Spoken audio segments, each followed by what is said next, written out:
ലക്ഷ്മി, നിന്റെ മോൻ വന്നു. അവനെ ഒന്ന് കാണണ്ടേ നിനക്ക്? അമ്മേ, ഞാൻ വന്നു. നിന്റെ രവിയാ.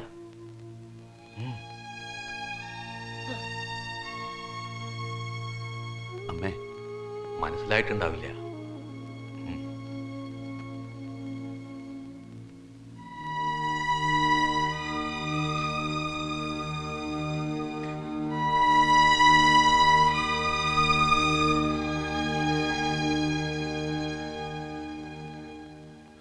ഇനി മതി, അധികം ശല്യപ്പെടുത്തണ്ട. ഇത്തിരി ശല്യപ്പെട്ടോട്ടെ, സ്വന്തം മോനാ. ആരായാലും എനിക്കിന്റെ ഡ്യൂട്ടി ചെയ്യണം. ഹോം നേഴ്സാ. ആ രവി, ഇതാരൊക്കെയാ നോക്കി?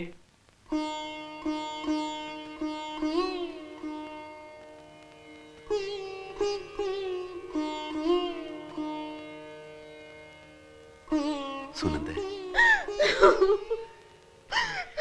കരയാതെ, ഞാൻ വന്നില്ലേടി.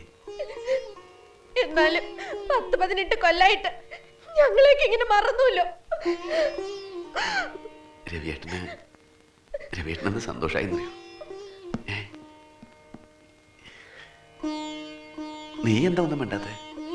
ഓർക്കുണ്ടോ രവിയേട്ടനെ? ഓ, ഭാര്യ മക്കളൊക്കെ ഉണ്ടോ ഏട്ടാ? അപ്പോ മറന്നിട്ടില്ല. എന്തിനിപ്പോ അങ്ങോട്ട് പോന്നെ? അച്ഛൻ മരിച്ചപ്പോ ഒന്ന് അറിയിക്കാൻ.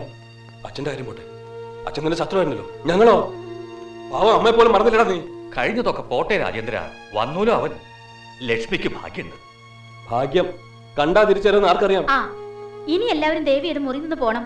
പേഷ്യന്റിന് വെറുതെ ഡിസ്റ്റർബൻസ് ഉണ്ടാക്കരുത്. യൂറിൻ ഉണ്ടായിട്ടില്ല ഡോക്ടർ ഇതുവരെ. ഓ ആ, ഇനി നിങ്ങളൊക്കെ ഒന്ന് ഒഴിഞ്ഞു കൊടുത്തേ.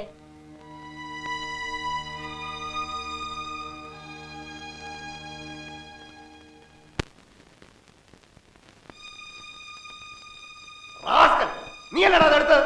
ഞാനല്ല. പിന്നെ ആരാടാ അതെടുത്തത്? സത്യം പറടാ. ഞാനല്ല, ഞാൻ മദ്യം കഴിക്കില്ല.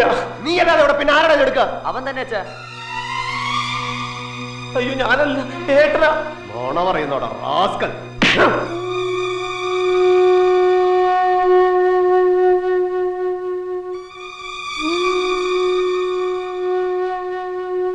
കൊല്ലം 7 ആവും. ഒരസുഖം ഉണ്ടായിരുന്നില്ല, പെട്ടെന്നായിരുന്നു. മരിക്കുമ്പോ നിന്റെ പേര് പറഞ്ഞു എന്ന് പറഞ്ഞു. എന്താ പറഞ്ഞതെന്ന് എനിക്കും മനസ്സിലായില്ല, ലക്ഷ്മിക്ക് മനസ്സിലായില്ല. നിന്നോട് കാണിച്ച ക്രൂരതകൾക്ക് ക്ഷമിക്കണമെന്നായിരിക്കും. ആയിരിക്കില്ല, ക്ഷമിക്കുള്ളൂ. കഴിഞ്ഞത് കഴിഞ്ഞു, ആളും പോയി.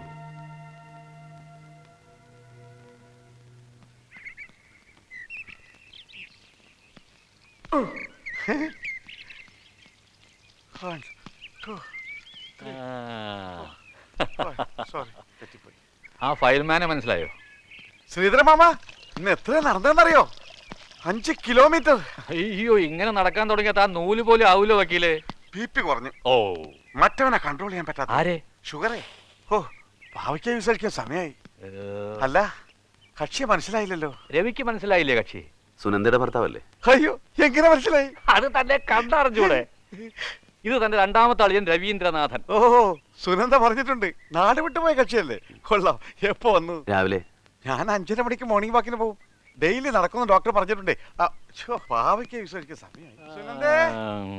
വക്കീല, അഡ്വക്കേറ്റ് പാറശ്ശേരി കുട്ടികൃഷ്ണമേനോന്ന് കേട്ടിട്ടുണ്ടോ? ഹൈക്കോടതിയിൽ ഒന്നാമനാ. പുലി എന്ന് വെച്ചാ പുലി, പക്ഷെ കാശിനാർത്തിയ. വാ തുറക്കണേ 100ന്റെ കെട്ട് മുന്നിൽ വെക്കണം. അദ്ദേഹത്തിന്റെ മൂത്ത മോനാ ഇത്, അഡ്വക്കേറ്റ് ഗംഗാധര മേനോൻ. അച്ഛനെ പോലെ അല്ല, കോടതിക്കകത്ത് ആണാണെങ്കിൽ വാ തുറക്കില്ല. എന്നാലോ ഈ ഓട്ടവും ഊണും പാവയ്ക്കാനീരും മിടുക്കനാ.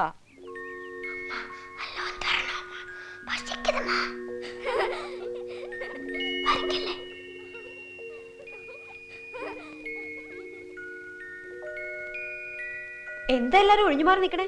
ഡാ അർജുൻ, നിന്റെ അനിയത്തിമാരെ ചെറിയമ്മയടാ. എന്തെങ്കിലുമൊക്കെ വർത്തമാനം പറയടാ. What's your name? ഹിന്ദിയിൽ ചോദിക്കടാ. Sujaji, he doesn't know Hindi, but he got big 0 in Hindi. ഓടി. എന്നാ കാപ്പി കുടിച്ചോ? കുടിച്ചോയ്ക്ക് എന്താണ് ഹിന്ദിയില്? മലയാളം പറഞ്ഞാൽ മതി, മനസ്സിലാവും. മലയാളം അറിയോ? അയ്യോ, എങ്ങനെയാ പഠിച്ചേ? അവിടെയൊക്കെ മലയാളം ഉണ്ടോ? അച്ഛൻ പഠിപ്പിച്ചതാ. ഞങ്ങൾക്ക് എഴുതാനും വായിക്കാനും അറിയാം. കേട്ടോടാ, അങ്ങനെ കുട്ടികള്. അമ്മയ്ക്കറിയോ മലയാളം?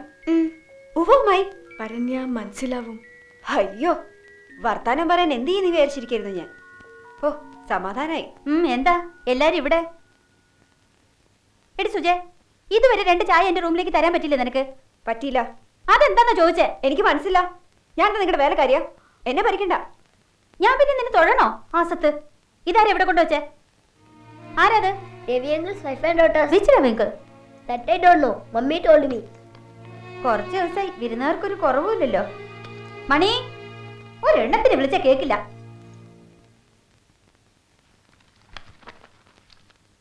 തിന്നു മുടിക്കാൻ എല്ലാരും ഉണ്ട്, ഒരാവശ്യത്തിന് ആരുമില്ല.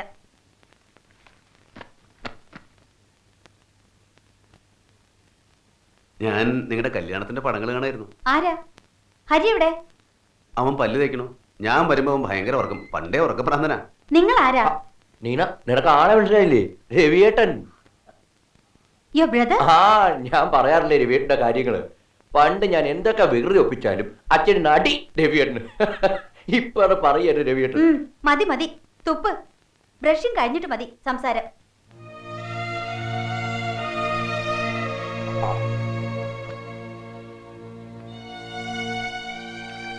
എന്റെ വൈഫും കുട്ടികളൊക്കെ വന്നിട്ടുണ്ട്. ഞാൻ കണ്ടു. കോഫി വേണ്ട. അപ്പോ പിന്നെ വരൂ. ഓ, ഞാൻ പിന്നെ വരാം.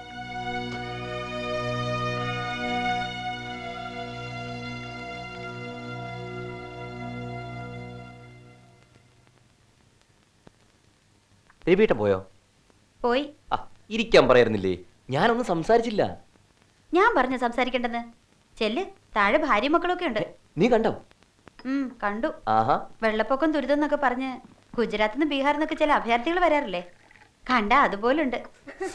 വെറുതെ ഒന്ന് ചിരിക്കാതെ എന്തെങ്കിലും ചോദിക്കാതേട്ടാ. അതിനെനിക്ക് ഇന്ത്യ അറിയണ്ടേ?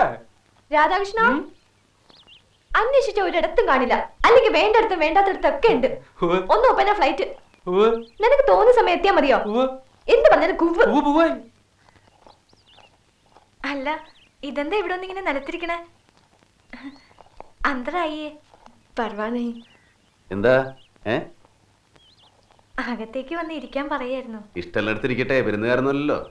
മോളിലൊരു മുറി ശരിയാക്കണ്ട്.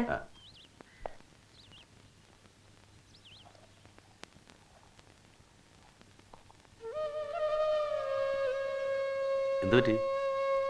കുച്ചിനെ പിന്നെന്താ ഒരു സന്തോഷമില്ലാത്ത? സന്തോഷം.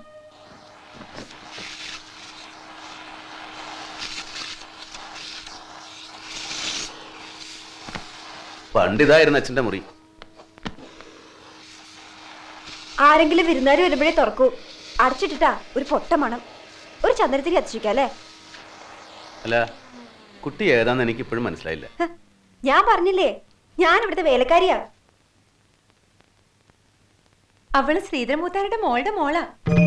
പ്രേമന്റെ പ്രേമയും ഭർത്താവൊക്കെ ഇപ്പൊ എവിടെ ഉണ്ട്? ഭർത്താവ് വേറെ പെണ്ണ് കെട്ടി.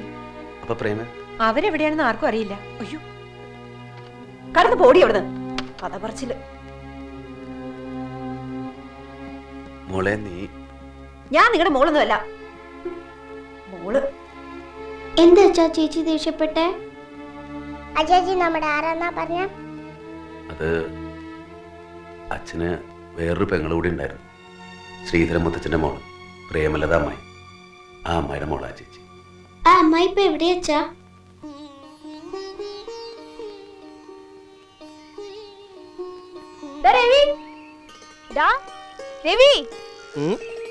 രവിയാ മൂത്തോരെ ഏട്ടാന്ന് വിളിക്കടി.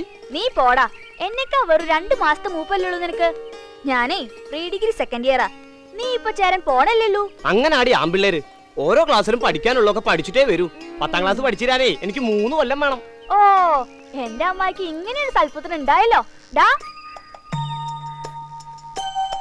നീ എങ്ങടാ? ഞാൻ അമ്പലത്തിലേക്ക്. എനിക്കറിയാടാ, ഞാൻ അറിയണുണ്ട്. ഇടക്കാലത്ത് വെളിച്ചപ്പാടിന്റെ മോളോടൊരു ഭക്തി. നീ പോടി വെറുതെ അനാവശ്യം പറയാണ്ട്. വെളിച്ചപ്പാട് നിന്റെ തലമണ്ട വെട്ടി പൊളിക്കൂട്ടോ.